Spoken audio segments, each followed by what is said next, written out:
announcement of our engagement in the Syracuse papers. Oh, wow. Now, what's the date up there? December 24th, 1942. December 24th. That's Christmas Eve. Yeah, I was already a prisoner, and nobody knew it yet. Well, I had a lot of good young friends that we were all single guys. Most of them, half a dozen of fellas, they were all Syracuse graduates except one. And they came in 1940. Uncle Sam decided it was time we did something about this war, which was on a year at that time. So they passed the Draft Act, and we were eligible big time for the draft. So to cut it short, in 1941, when another chap and I, whose numbers were getting close to being drafted, we said if we get drafted, it'll be for a year, and because we weren't in the war yet, and they'll do with us what they want to. If we join the regular army, which was a 4-year commitment, then we have some choices. So we said, well, we're going to get in this war somehow, sometime, because it was inevitable. This was 8 months before we were. So we signed up for a special assignment up to what is now Fort Drum, up in the Watertown area. We had agreed to sign up for the group that runs the camp, the housekeeping group, the station complement, they call it. You say make sure that there's coal in the furnaces and there's roofs on the barracks and so on, and the roads are plowed. And we weren't supposed to have anything to do with the unit that was being trained there. So they assigned us to the unit that was being trained there. And so we were in the Army, not in the housekeeping business. And I have to tell you that was the earliest days of the 4th Armored Division, which was being born then, maybe a month before we got there. That 4th Armored Division became General Patton's 3rd Army lead division, breaking out of the Normandy invasions. It was led across France when it came time to break that siege in the Battle of the Bulge at the Bastogne.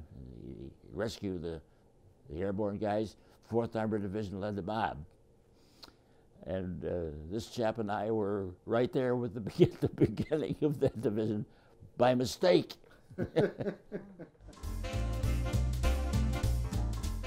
Well, I was playing in a GI dance band, just kind of sitting in, and it was part of our regiment.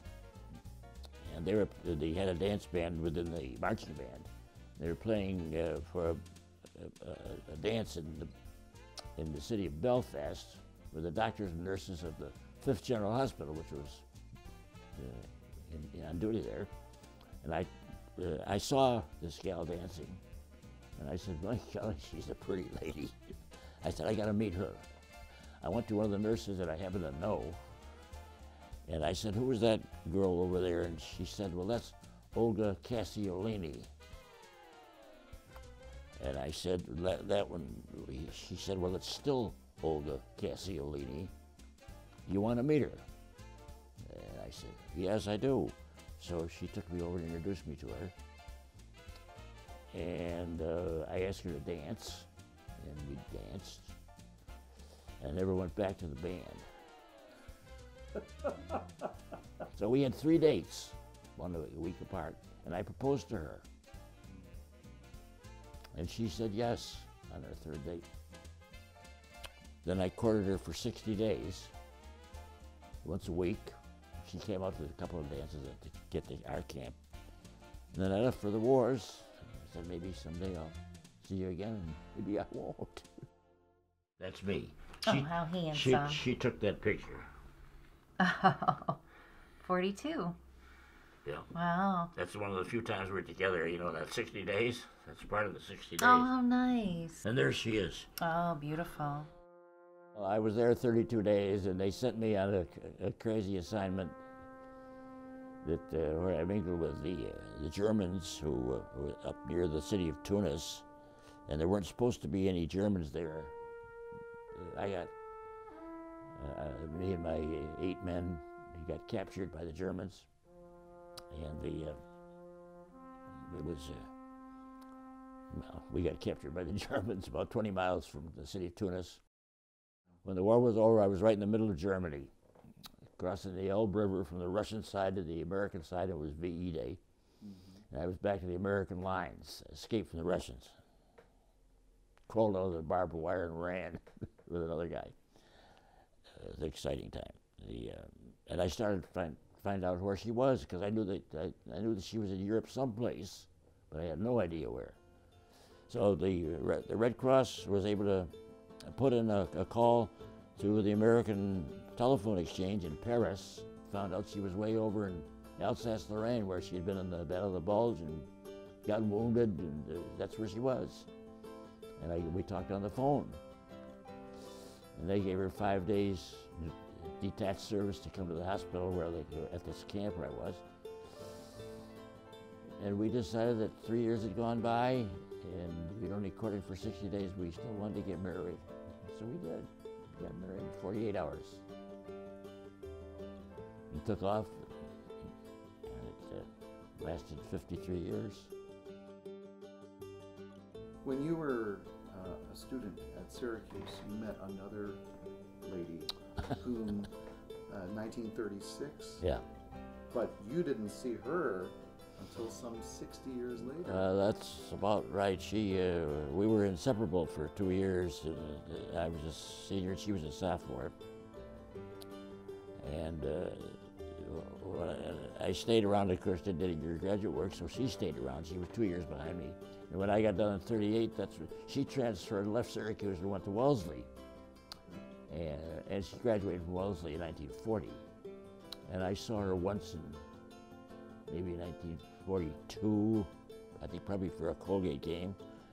Didn't see her again until 1949, during which time she was married and had a youngster, and I was either married and had a youngster. And I saw her in 1949 for an afternoon, and then I didn't see her again until the year 2000, which is what, 50 years later? Mm-hmm. More than 50. And she had survived 2 husbands who had passed away, and she had 2 grown daughters. And we looked at each other and said, my goodness, we both remembered Syracuse University in 1936. And we got married, just quickly. And that lasted 9 years, and she passed away. She was a very pretty girl. But as I'm a long-time Syracuse football fan, but when I started as a freshman at SU in 1933, from then on up until right now, I have been a very regular attender, except for the Warriors. But even one of those Warriors, 1943, Syracuse dropped football, so I didn't miss anything. I've never missed one in the Dome at all since it was built in 1980, not one. I've missed 3, I think, since including 1946 up until the Dome was built. And I often went by myself. I had 4 tickets. But my wife liberated a GI blanket. She was an Army nurse, as you know. And she brought home a GI blanket. We took the games, and in good weather, we sat on it as a pillow. And in the inclement weather, I took it as around our shoulders, or when it was just me, from top to bottom.